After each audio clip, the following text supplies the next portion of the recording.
Hi friends, welcome back to ಸುಹಾ ಯಗೇಶ್ vlogs. ಎಲ್ಲರೂ ಹೇಗಿದ್ದೀರಾ? ನಾನು ಚೆನ್ನಾಗಿದ್ದೀನಿ. ಇವತ್ತು ಡೈಲಿ ವ್ಲಾಗ್ ಅಪ್ಲೋಡ್ ಮಾಡೋಣ ಅಂತ ಹೇಳ್ಬಿಟ್ಟು ಅಪ್ಲೋಡ್ ಮಾಡ್ತಾ ಇದ್ದೀನಿ. ಇವತ್ತು ಸ್ವಲ್ಪ ಮಸ್ಕ್ ಮಿಲನ್ ತಗೊಂಡ್ ಬಂದಿದೆ ಅಂತ ಹೇಳ್ಬಿಟ್ಟು ಅದರದ್ದು ಕೂಡ ಜ್ಯೂಸ್ ಮಾಡಿದ್ದೆ. ಹಾಗೇನೆ ಸ್ವಲ್ಪ 2 ದಿನದಿಂದ ಬಟ್ಟೆ ಉಳಿದು ಬಿಟ್ಟಿತ್ತು ಅಂತ ಹೇಳ್ಬಿಟ್ಟು ಅದನ್ನು ಕೂಡ ಫೋಲ್ಡ್ ಮಾಡಿ ಎತ್ತಿಟ್ಕೊಂಡೆ. ಅದಾದ್ಮೇಲೆ ಸ್ವಲ್ಪ ನೈಟ್ ಡಿನ್ನರಿಗೆ ಪ್ರಿಪೇರ್ ಮಾಡೋಣ ಅಂತ ಹೇಳ್ಕೊಂಡ್ಬಿಟ್ಟು ಅದನ್ನು ಕೂಡ ರೆಡಿ ಮಾಡ್ತಾ ಇದ್ದೆ. ಮುಂಚೆನೆ ಹಾಲು ಕೂಡ ಇಟ್ಕೊಂಡಿದ್ದೆ.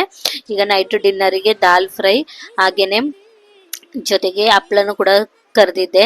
ಇದ್ರ ಜೊತೆಗೇನೆ ಬೆಂಡೆಕಾಯಿ ಫ್ರೈಯು ಕೂಡ ಮಾಡಿದ್ದೆ. ಇದ್ರ ಫುಲ್ಲು ವಿಡಿಯೋನ ನಾನು ಆಲ್ರೆಡಿ ಯೂಟ್ಯೂಬ್ ಚಾನಲ್ ಅಲ್ಲಿ ಅಪ್ಲೋಡ್ ಮಾಡಿದ್ದೀನಿ.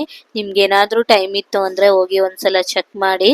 ಹಾಗೇನೆ ನಿಮ್ಗೇನಾದ್ರೂ ಇಷ್ಟ ಆದ್ರೆ ನಿಮ್ಮ ಫ್ಯಾಮಿಲಿ ಫ್ರೆಂಡ್ಸ್ಗೆಲ್ಲ ಶೇರ್ ಮಾಡಿ. ನೀವು ಮಸ್ಟ್ ಅಂಡ್ ಶುಡ್ ಬೆಂಡೆಕಾಯಿ ಫ್ರೈನ ನೀವು ಟ್ರೈ ಮಾಡಲೇಬೇಕು. ಫೈನಲ್ ಆಗಿ ಈ ತರ ಡಿನ್ನರ್ ಮಾಡ್ಕೊಂಡಿದ್ವಿ ಇವತ್ತು. Keep watching. Thank you.